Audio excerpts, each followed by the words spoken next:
हम आज आरंभ करने जा रहे हैं सोमवार व्रत कथा से। आइए माताओं बहनों, हम आपको सोमवार व्रत कथा की कहानी सुनाते हैं जो आप व्रत के बाद सुनते हैं। सभी स्नेह से बोलिए ओम नमः शिवाय।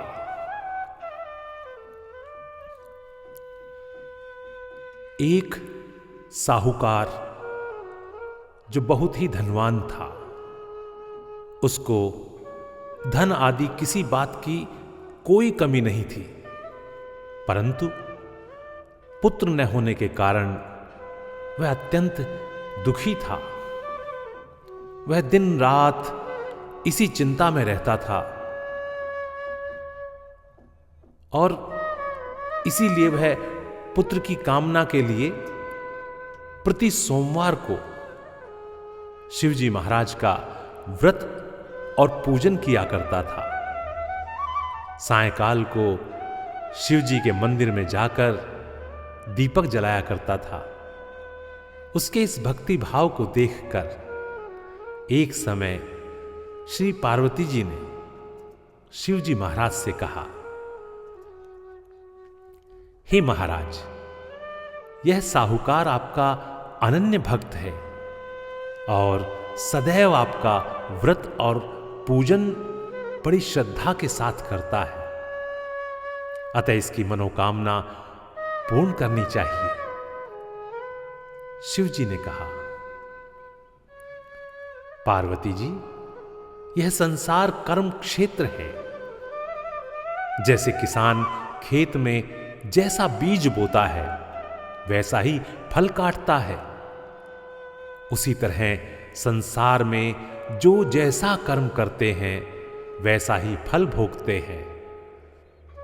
पार्वती जी ने अत्यंत आग्रह के साथ कहा, महाराज, जब यह आपका ऐसा भक्त है और यदि इसको किसी प्रकार का दुख है तो उसको अवश्य दूर करना चाहिए आपको, क्योंकि आप तो सदैव अपने भक्तों पर दया करते हैं, उनके दुखों को दूर करते हैं।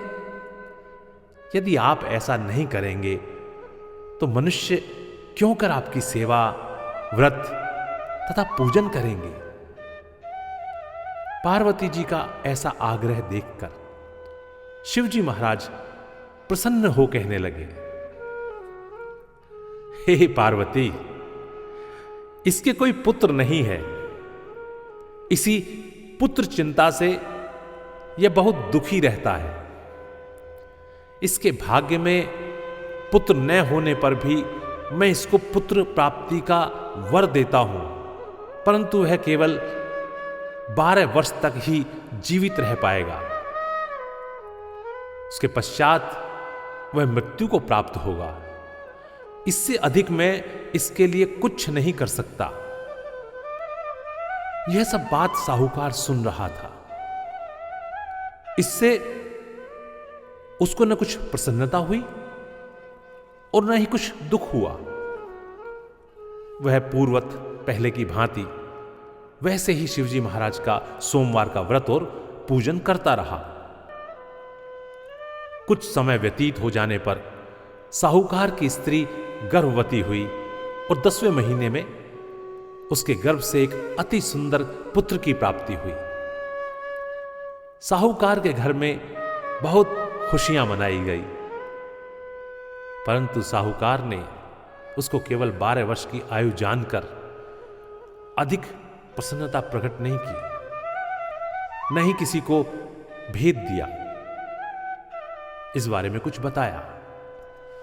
जब वह 9 वर्ष का हो गया तो उस बालक की माता ने साहूकार से उसके विवाह आदि के लिए कहा, परंतु वह साहूकार कहने लगा, मैं अभी इसका विवाह नहीं करूंगा, इसे काशी जी पढ़ने के लिए भेजूंगा।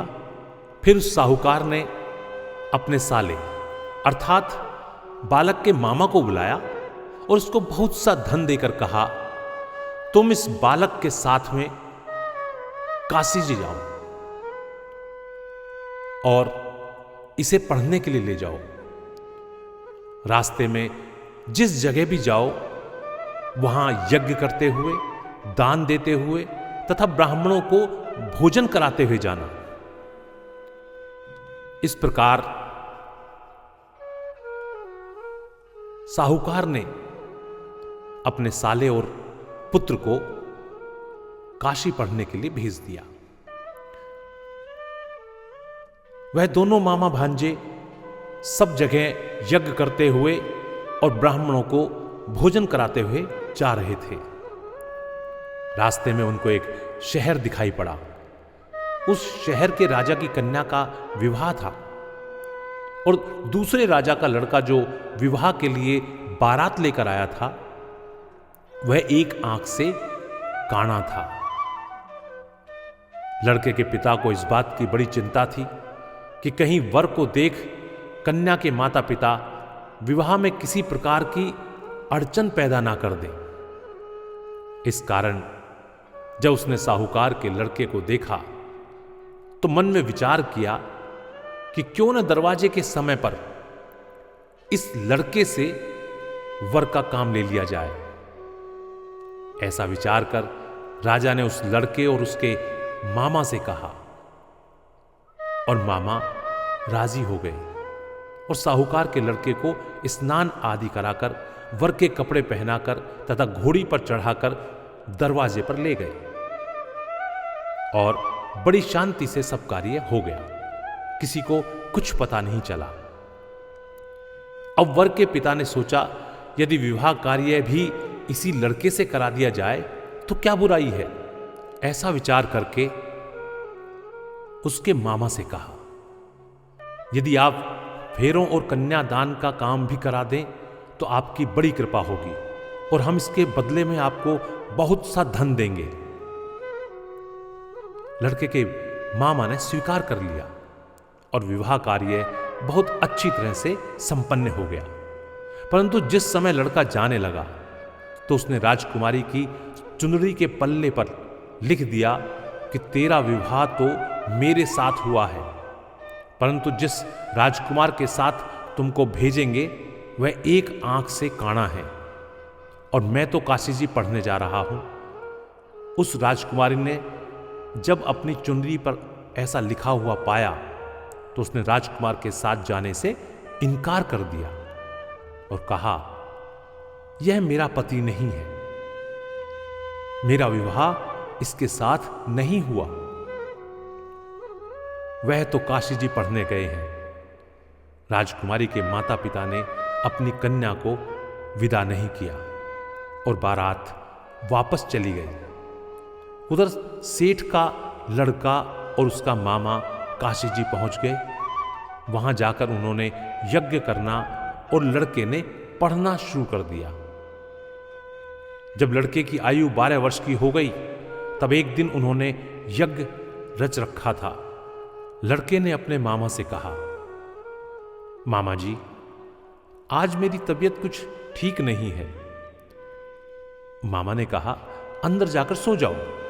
लड़का अंदर जाकर सो गया और थोड़ी देर में उसके प्राण निकल गए। जब उसके मामा ने आकर देखा कि वह मुर्दा पड़ा है तो उसको बहुत दुख हुआ और उसने सोचा कि मैं अभी रोना पीटना मचा दूंगा तो यज्ञ का कार्य अधूरा रह जाएगा। अतः उसने जल्दी से यज्ञ का कार्य समाप्त कर ब्राह्मणों के घर जाने के पश्चात रोना पीटना आरंभ कर दिया। संयोगवश उस समय शिवजी महाराज और पार्वती जी उधर से जा रहे थे। जब उन्होंने जोर जोर से रोने पीटने की आवाज सुनी तो पार्वती जी शिव को कहने लगी।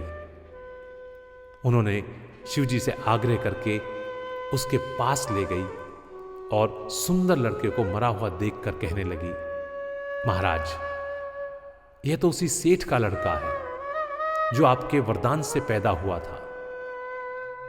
शिवजी ने कहा,